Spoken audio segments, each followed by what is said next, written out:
अ, नमस्कार शेतकरी मित्रांनो, खेतीबडी आयोजित आजच्या वेबिनारला आपले सर्वांचे मनपूर्वक स्वागत आहे.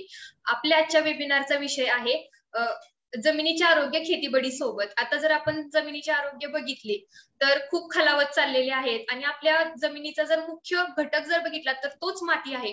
तर आता आपल्या जमिनीचे आरोग्य एवढं खालावत चाललेलं आहे, तर त्यासाठी आपल्याला काय करता येईल याबद्दल विचार करणं खूप गरजेचं आहे. तर या सर्व प्रश्नांची उत्तर आज आपल्याला या वेबिनार मधून नक्कीच मिळतील. तर आपल्या आजच्या वेबिनार मध्ये आपण माती परीक्षणाबद्दल माहिती घेणार आहोत. तर यासाठी आपल्या सोबत आहेत खेतीबडीचे पीक सल्लागार आकाश चव्हाण सर. नमस्कार सर. नमस्कार. खेतीबडी आयोजित आजच्या वेबिनारला आपले मनपूर्वक स्वागत आहे. सर, आपण शेतकरी बांधवांना प्रथम हे सांगावे की आजची परिस्थिती पाहिली तर जमिनी म्हणजे खर्च जेवढा शेतकरी करतोय तेवढं उत्पन्न त्याला मिळत नाहीये किंवा उत्पादन त्याचं तेवढं येत नाहीये.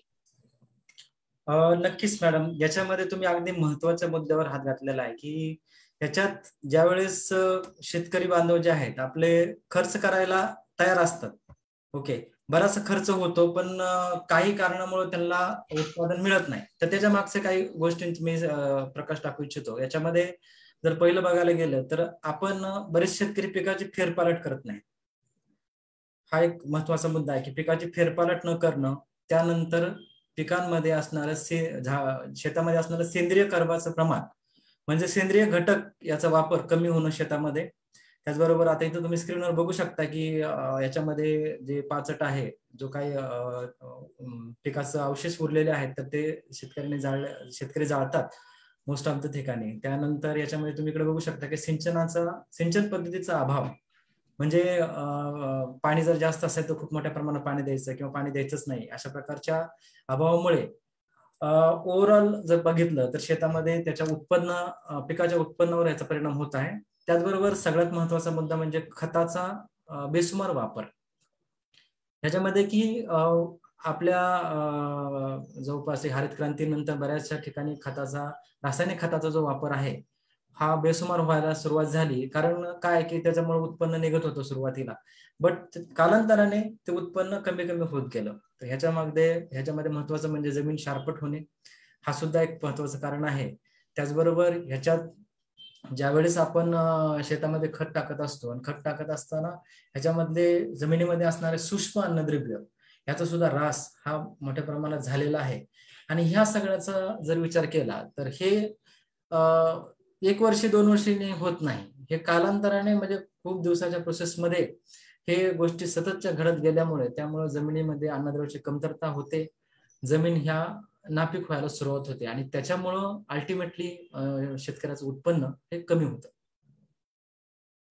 थँक्यू सर, खूप चांगली माहिती आपण दिली. शेतकरी बांधवांना जसं की आता सरांनी सांगितलं की आपण ऍग्रिकल्चर प्रॅक्टिसेस ज्या म्हणतो की त्या चुकीच्या फॉलो करतोय, म्हणजे चुकीच्या पद्धत म्हणजे पाचट जाळणे किंवा पाण्याचं व्यवस्थापन नीट न करणे किंवा जास्त खतांचा वापर करणे म्हणजे बेसुमार खतांचा वापर करणे आणि खतांचा वापर करताना कोणत्याही गोष्टीचा अभ्यास न करणे, त्याच्यामुळे आपल्या जमिनीत क्षारफूट वगैरे बनत चाललेले आहेत. तर याबद्दल तर सरांनी पूर्ण डिटेलमध्ये आपल्याला सांगितलं. तरी कुणाचे काही शंका किंवा प्रश्न असतील तर ते नक्कीच कमेंट बॉक्स मध्ये लिहून कळवावेत. सर, आता माती परीक्षण करण्याची नक्की गरज का आहे, म्हणजे का केली पाहिजे माती परीक्षण शेतकऱ्यांनी? आता याच्यामध्ये मी चर्चेला सुरुवात करताना एक मी मुद्दा मांडला की याच्यात अन्नद्रव्याची कमतरता, पुरेसा वापर किंवा ह्याच्यामध्ये बेसुमार खतांचा वापर हा शेतामध्ये झालेला असतो आणि त्यामुळे काय होतं, जमीन नापीक ह्या झालेल्या असतात. तर याच्यासाठी आपल्याला माती परीक्षणाची गरज हे खूप म्हणजे माती परीक्षण करणं खूप गरजेचं आहे.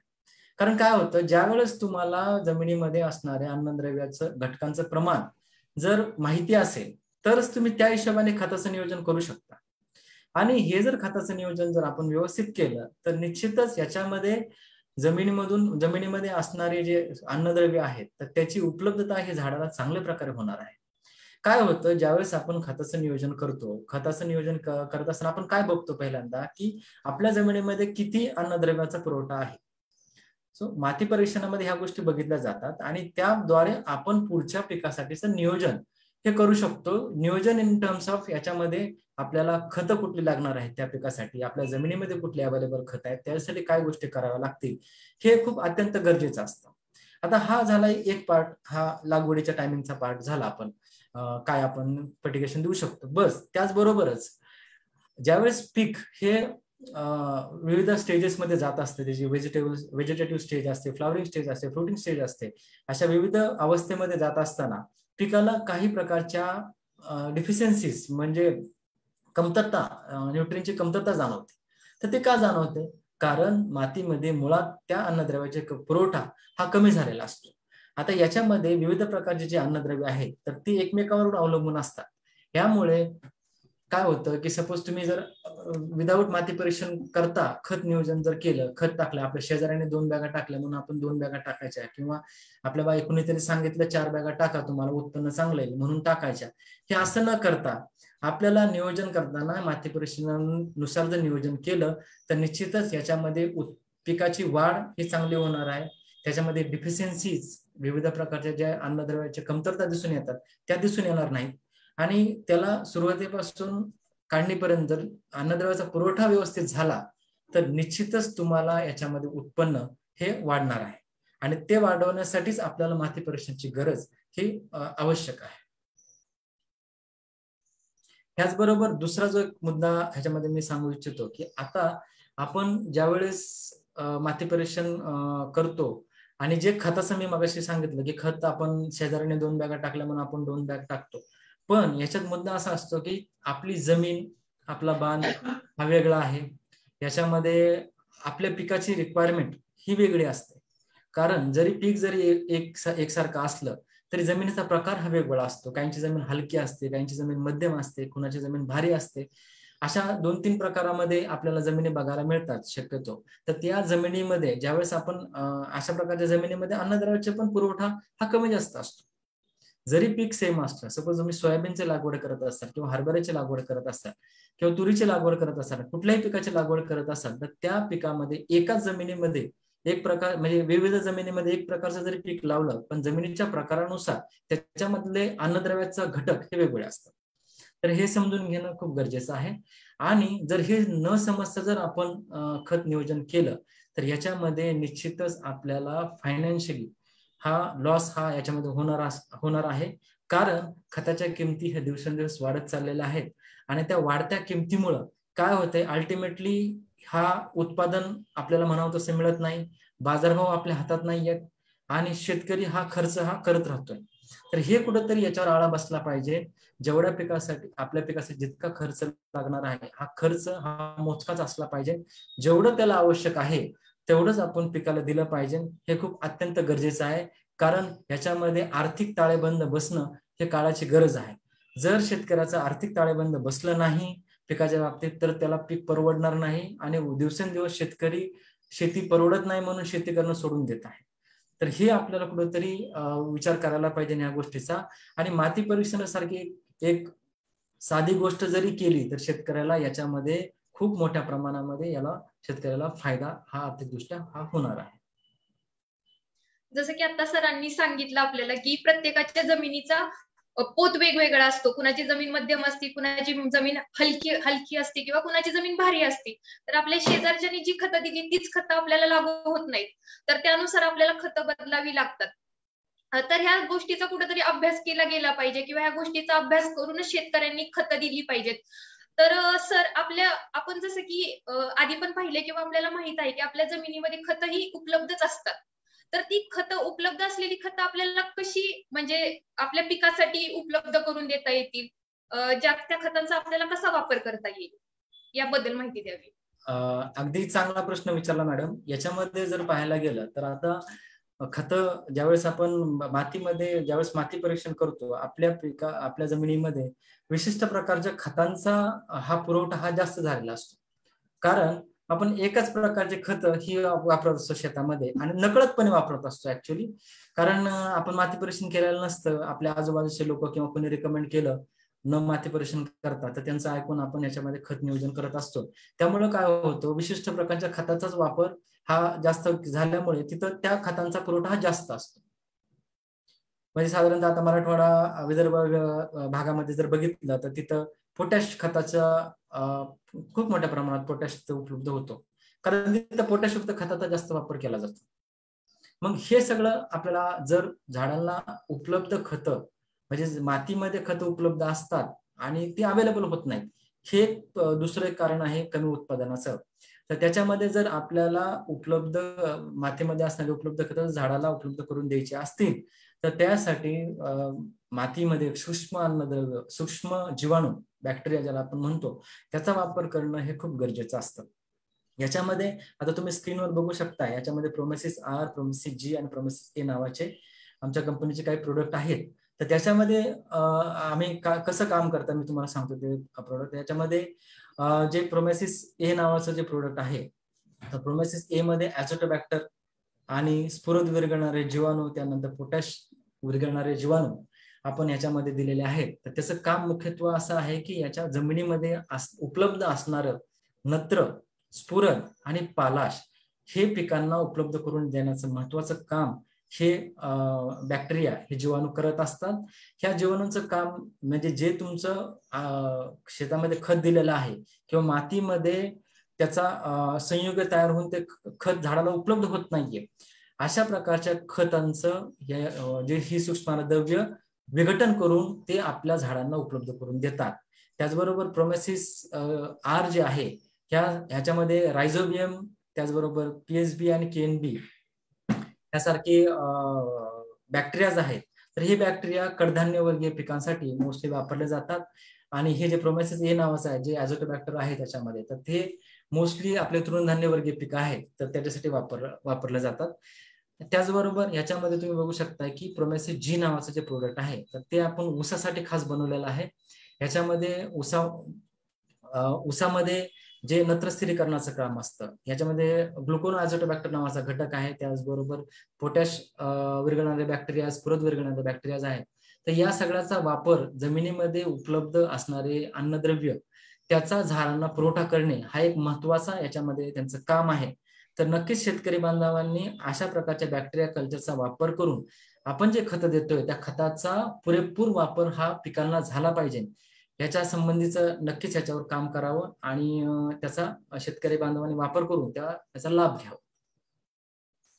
Thank you sir. जसं की आपण आता वर्षानुवर्ष शेतात खतं टाकत आलेलो आहे, तर ही सगळी खतं आपण टाकलेली सगळी पिकाला अवेलेबलच होतात असं नाहीये, उपलब्ध होत नाही. ती खतं तशीच काही शेतात पडून असतात. त्या खतांचा पण वापर झाला पाहिजे किंवा आपण जे नवीन पीक घेतोय त्याच्यासाठी त्याचा वापर कसा करता येईल हे आता सरांनी पूर्ण डिटेलमध्ये आपल्याला सांगितले. म्हणजे आपलं एखादं पीक काढून झाले तर आपण नांगरणी करताना बघतो की दाणेदार खतं तशी शेतात राहतात आणि आपण पुन्हा नवीन पिकाला नवीन खतांचा डोस देत असतो जो की रिकमेंडेड असतो तो. पण तो गरजेचा आहे का याचा आपण कधी अभ्यासच केलेला नाहीये. तर त्याचा अभ्यास करणं खूप गरजेचं आहे. त्याच्यासाठी आपल्याला नत्र, स्फुरद आणि पालाश विरघळवणारे जीवाणू वापरणं खूप गरजेचं आहे. त्याचबरोबर अझोटोबॅक्टर असेल, रायझोबियम असेल, ह्या कल्चर, बॅक्टेरिया कल्चरचा पण वापर केला पाहिजे पिकानुसार. तर सर आता माती परीक्षण जर आपल्याला करायचं म्हणला तर माती परीक्षणाचा नमुना कसा गोळा करावा याबद्दल थोडी माहिती द्या. आता जर माती परीक्षणाचा जर आपल्याला नमुना घ्यायचा आहे आणि माती परीक्षणाचं हे जे महत्व आहे, तर माती परीक्षणामध्ये जर आपण पाहायला गेलं की आपल्याला साधारणतः ज्यावेळेस आपण शेताचा मातीचा नमुना घेत असतो, त्यात नमुना घेत असताना आपल्याला त्या नमुना झिगझॅग पद्धतीने हा घ्यायचा आहे.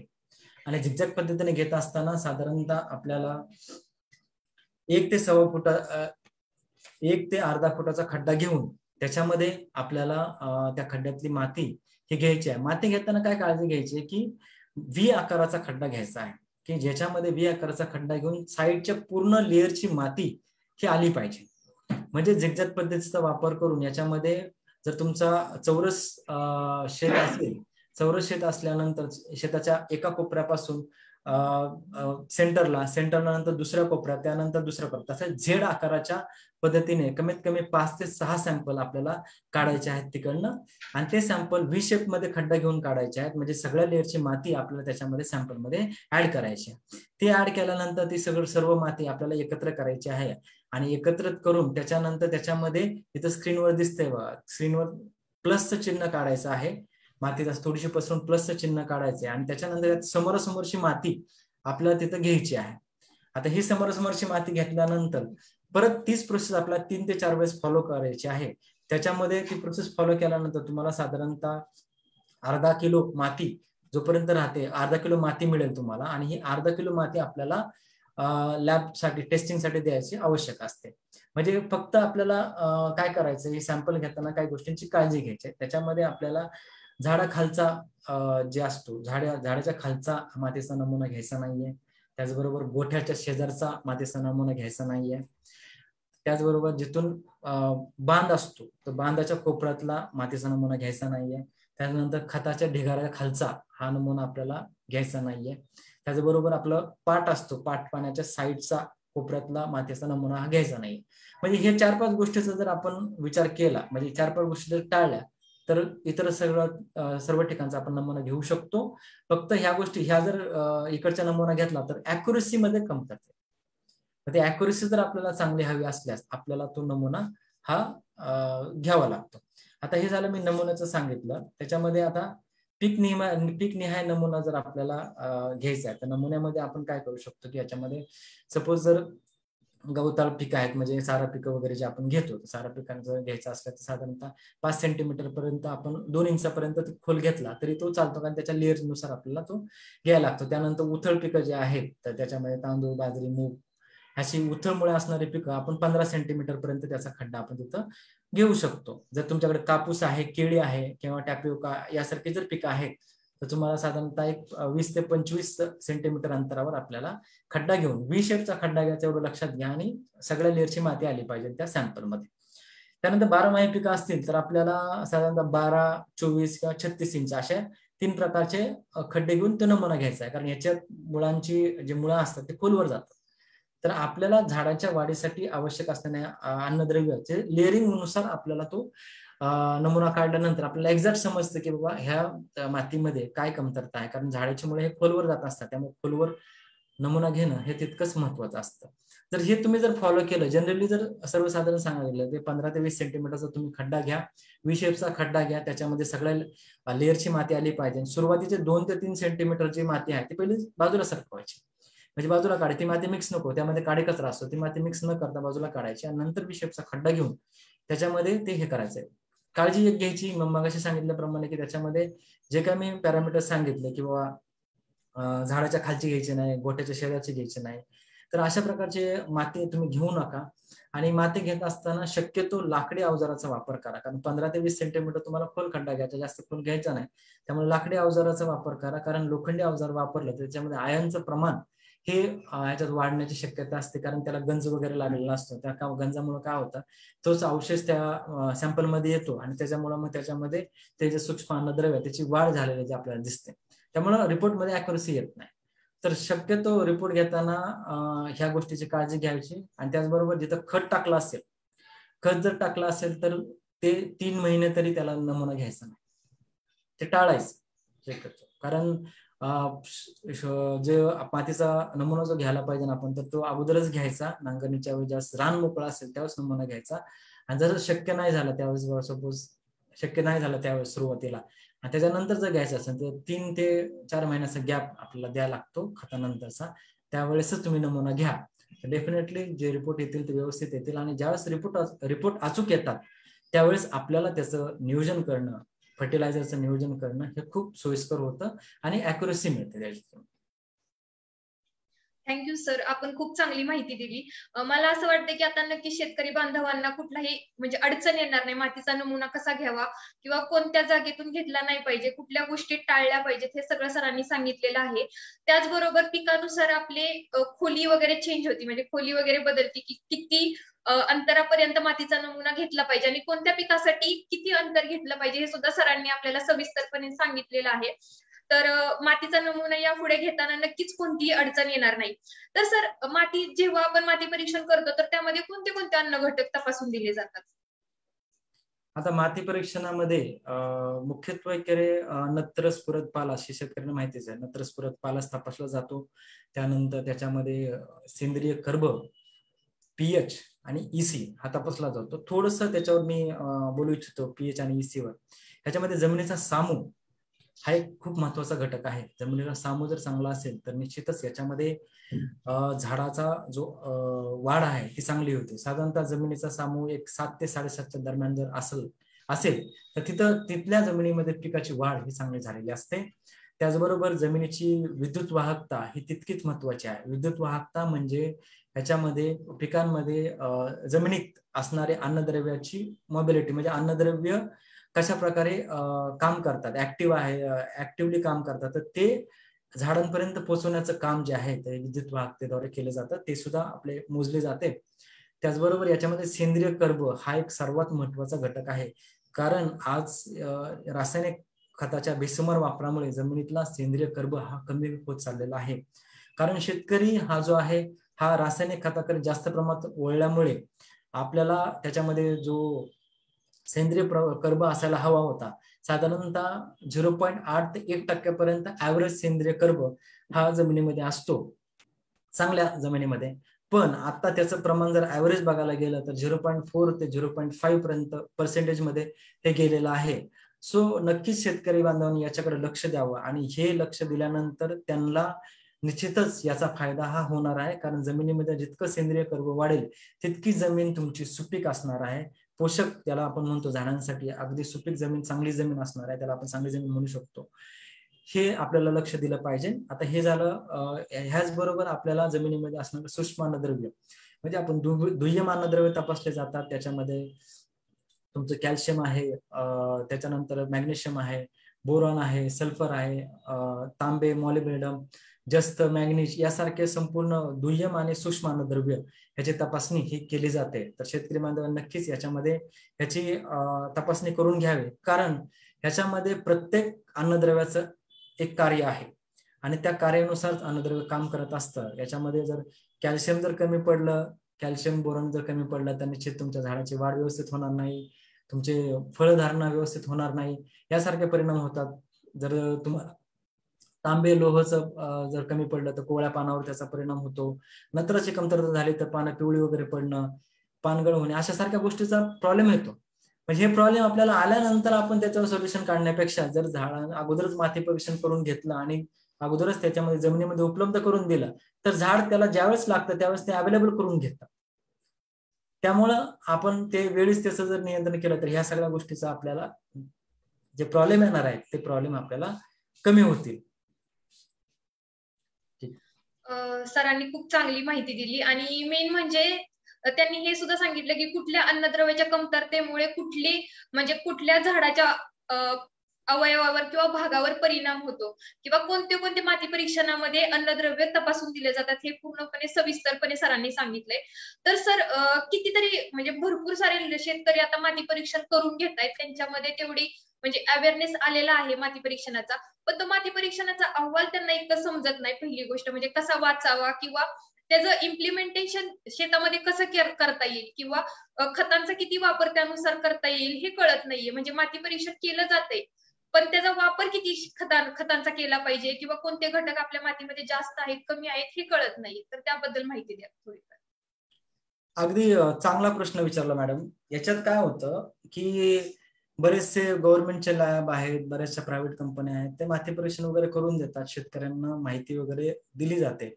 पण याच्यात काय होतं की शेतकऱ्यांना रिपोर्ट हा अहवाल कसा बघायचा, किंवा शेतकरी रिपोर्ट घेतो आणि तो ठेवून देतो रिपोर्ट, म्हणजे तेवढं सिरियसली त्या रिपोर्ट करत त्याचं लक्ष नसतं. रिपोर्ट केल्यानंतर तेवढ्या पुरतं तो ऐकून घेतो आणि त्याच्यानंतर तो विसरून जातो आणि त्याला आपल्याला जसं करायचंय, आपला जसं सांगण्यात येईल त्या प्रकारे तो करत असतो. तर शेतकरी बांधवाला मी सांगू इच्छितो की जो रिपोर्ट तुम्ही कराल तर रिपोर्टचं महत्व तुमच्या शेतासाठी खूप आहे. कारण तुम्ही तुमच्या शेताची काळजी घेतली नाही तर दुसरं कोणी घेणार नाही काळजी. तर हे जर तुम्हाला काळजी घ्यायची असेल शेताची, जर ते तुम्ही माती परीक्षण कराल, जिथूनही करा माती परीक्षण, तो रिपोर्ट संपूर्ण व्यवस्थित वाचला पाहिजे आणि त्या ज्या संबंधित अधिकाऱ्याशी तुम्ही बोललो पाहिजे, त्याच्याबरोबर चर्चा केली पाहिजे. माझ्या जमिनीत काय कमी आहे, कसं टाकलं पाहिजे, किती टाकलं पाहिजे, कुठलं व्यवस्थित राहील, याच्या संबंधी चर्चा करून मगच तुम्ही त्या रिपोर्टनुसार आपलं शेतामध्ये जे काय तुम्हाला इम्प्लिमेंट करायचं आहे, जे काय तुम्हाला खत नियोजन करायचं आहे ते करणं गरजेचं आहे. कारण तो अवेअरनेस शेतकरी बांधवांना असणं खूप गरजेचं असतं.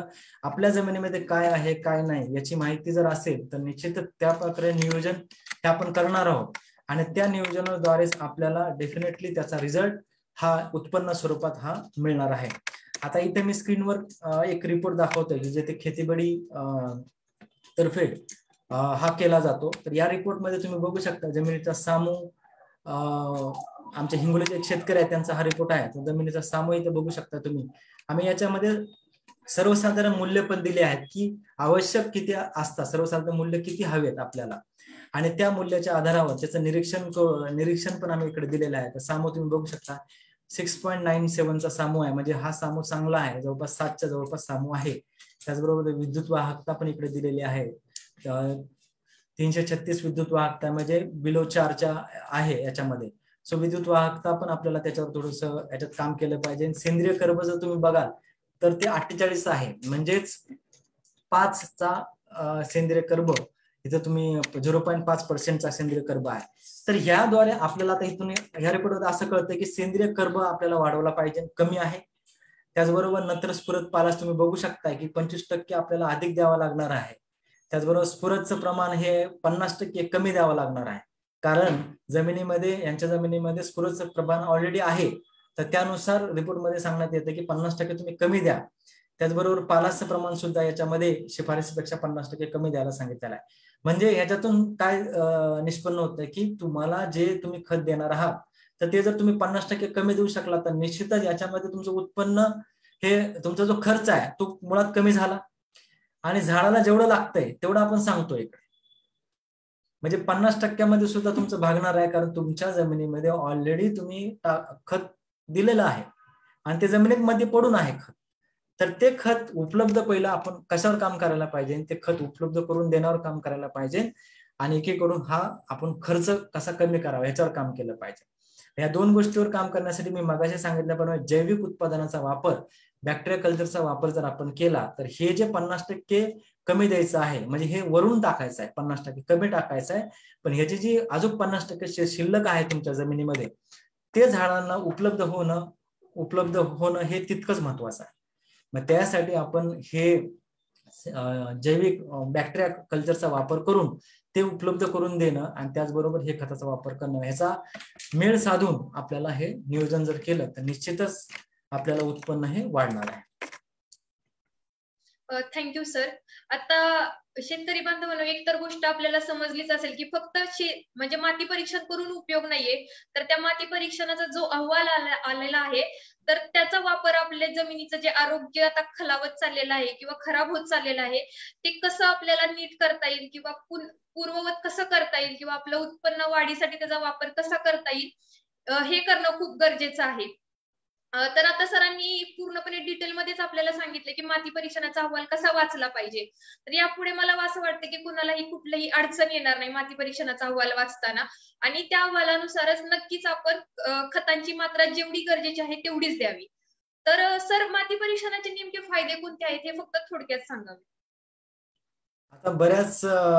आता आपल्या डिस्कशन मध्ये बऱ्याच गोष्टी आपण कव्हर केलेल्या आहेत माती परीक्षणाच्या फायद्याबद्दलच्या. सो याच्यामध्ये सगळ्यात महत्वाचा फायदा म्हणजे माती परीक्षणाचा की याच्यात पिकांना आवश्यक असणारे अन्न घटक जितके आवश्यक आहेत तितके दिले जातात.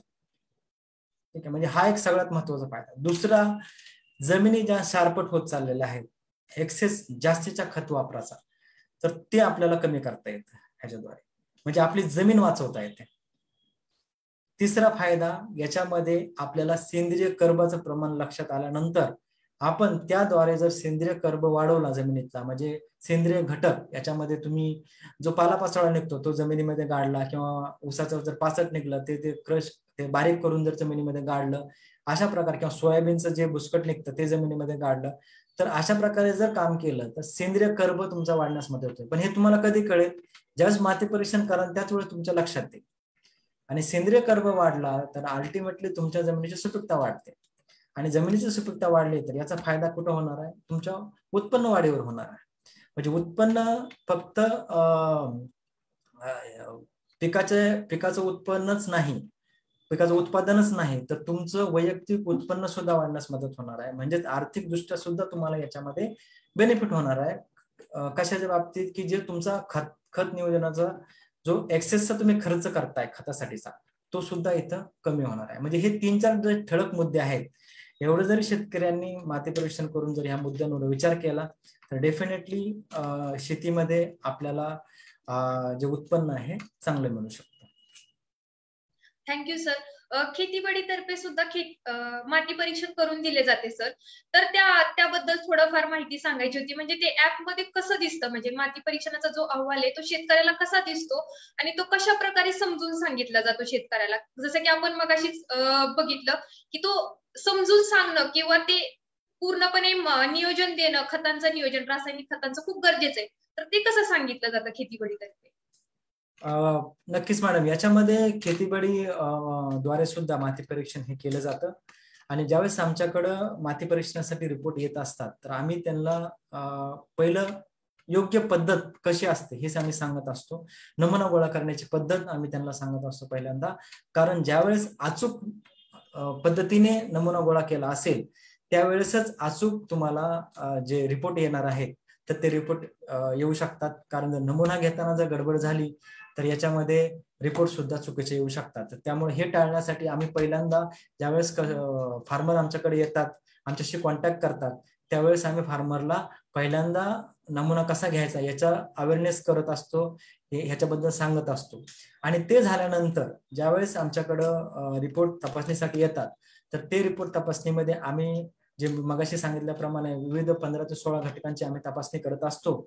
ह्याच्यामध्ये जमीन सामू झालं, विद्युत वाहकता झाली, सेंद्रिय कर्ब झालं, सूक्ष्म अन्नद्रव्य, मुख्य अन्नद्रव्य, दुय्यम अन्नद्रव्य, या सगळ्या गोष्टीचा आम्ही तिथं त्याचं रिपोर्टमध्ये तपासतो.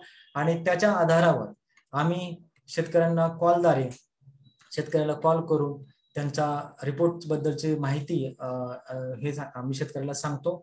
आणि जमिनीमध्ये काय कमी आहे, काय द्यायला पाहिजे, त्याचं नियोजन कसं करायला पाहिजे याच्या संबंधीची संपूर्ण माहिती आम्ही मार्गदर्शन शेतकऱ्याला करत असतो.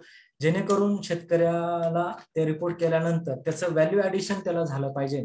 कारण नुसतं रिपोर्ट करूनही फायदा नसतो. रिपोर्ट तो समजून त्या पद्धतीने शेतामध्ये काम करणं हे तितकंच गरजेचं असतं. तर त्यासाठी आम्ही शेतकऱ्याला पुरेपूर सपोर्ट करत असतो. आम्ही कॉलद्वारे शेतकऱ्याशी नेहमी कनेक्टेड होत असतो. ह्याच्यामध्ये आम्ही शेतकऱ्यांना आमच्या विविध प्रकारच्या सर्व्हिसेसद्वारे त्यांना पीक वेळापत्रक सुद्धा आम्ही उपलब्ध करून देतो. तर शेतकरी बांधवांनी नक्कीच ह्या सर्व्हिसेसचा लाभ घ्यावा. आणि सर्व्हिसेसच्या अधिक माहितीसाठी आमचा टोल फ्री नंबर पण आम्ही इकडे देऊ, तर त्या नंबरशी तुम्ही संपर्क साधू शकता. Thank you sir. शेतकरी बांधवांनो, जसं की आपण मगाशीपासून म्हणत आलेलो आहे, फक्त माती परीक्षण करून उपयोग नाहीये. त्या माती परीक्षणाचा अहवाल आपल्याला समजून घेतला पाहिजे आणि त्यानुसार नियोजन करता आलं पाहिजे पुढील पिकाचं. तेव्हा कुठेतरी जाऊन आपण जे माती परीक्षण करतोय त्याचा उपयोग होणार आहे. आणि आपल्याला जेवढा रासायनिक खतांचा कमीत कमी वापर करता येईल तेवढं गरजेचं आहे. आता रासायनिक खतांच्या किमती वाढत चाललेल्या आहेत किंवा त्यांचा तुटवडा जाणवतोय. पण हा तुटवडा जाणवतोय तर ती एक आपल्यासाठी एक संधी आहे. तर त्या संधीचा आपण पुरेपूर वापर करून घेतला पाहिजे, जेणेकरून आपल्या जमिनीचे आरोग्य आपल्याला सुधारता येईल. तर जे कोणी इच्छुक म्हणजे शेतकरी बांधव इच्छुक असतील तर त्यांनी आपला नंबर खेतीबाडी तर्फे माती परीक्षण करण्यास जे कोणी इच्छुक असतील आपले शेतकरी बांधव त्यांनी कमेंट बॉक्स मध्ये आपला नंबर नक्की लिहून कळवावा. तर सर, आपण आता यापुढे प्रश्नांकडे वळूया थोडेफार. तर माने सरांचा एक प्रश्न आलेला आहे की जैविक खतांचा वापर आपण कधी कधी करू शकतो, म्हणजे कधी करावा जैविक खतांचा वापर? आता ज्यावेळेस हे जे जैविक खत जे आहेत तर तुम्ही मगाशी सांगितल्याप्रमाणे की आपल्याला जैविक खताचा जो वापर आहे तो वापर आपल्याला पिकाच्या बीज प्रक्रियेपासून म्हणजे बीज प्रक्रियेपासून ते आपल्याला पिकाच्या वाढीच्या अवस्थेमध्ये, व्हेजिटेटिव्ह ग्रोथ आहे, फ्लावरिंग स्टेज आहे, त्याचबरोबर त्याच्या शेंगा भरण्याच्या अवस्थेमध्ये, अशा विविध अवस्थेमध्ये त्याचा वापर हा आपण करू शकतो. पिकानुसार हा वापर जो आहे तो पिकानुसार हा चेंज होतो. पण शक्यतो याचा वापर पूर्ण पिकाच्या पूर्ण अवस्थेमध्ये आपल्याला करता येऊ शकतो. Thank you sir. माने सरांना नक्कीच आता ह्याचा फायदा होणार आहे. तर यापुढे आपण दुसरा एक प्रश्न घेऊया की माती परीक्षण करण्याची योग्य वेळ कोणती आहे सर? जसं की तुम्ही मगाशी सांगितलेलंच आहे, तरी सुद्धा सावंत सरांचा प्रश्न आलेला आहे, त्यांना थोडक्यात तुम्ही पुन्हा एकदा सांगावं. माती परीक्षणाची योग्य वेळ जर म्हणा तर माती परीक्षण आपल्याला ज्यावेळेस शेत मोकळं असतं त्यावेळेस आपल्याला माती परीक्षण करायचं आहे.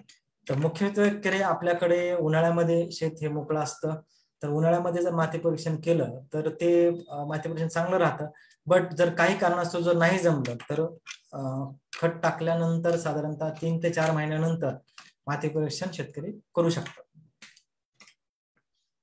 Thank you sir. सावंत सरांना नक्कीच त्यांच्या प्रश्नाचं उत्तर मिळालेलं आहे. रंगा जाधव सरांचा एक प्रश्न आहे की चोपण जमीन सुधारण्यासाठी काय करावं?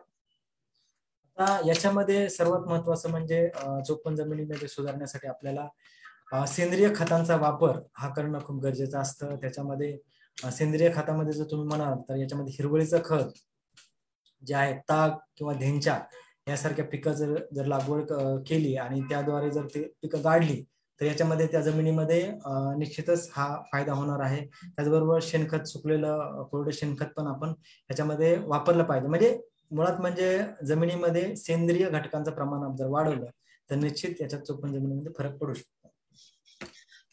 Thank you sir. जाधव सरांना नक्कीच याचा फायदा होईल. सर तुम्हाला ते उत्तर चांगल्या प्रकारे मिळालेलंच आहे. आणि जाधव सर हे सुद्धा म्हणतायत की ते माती परीक्षण करून घेण्यास इच्छुक आहेत. तर सर नक्कीच तुम्ही माती परीक्षण करून घ्यावं आणि त्यानुसार तुमचा अहवाल जो काही येईल त्यानुसार तुम्हाला पुढील पिकासाठी पूर्णपणे नियोजन नक्कीच मिळेल.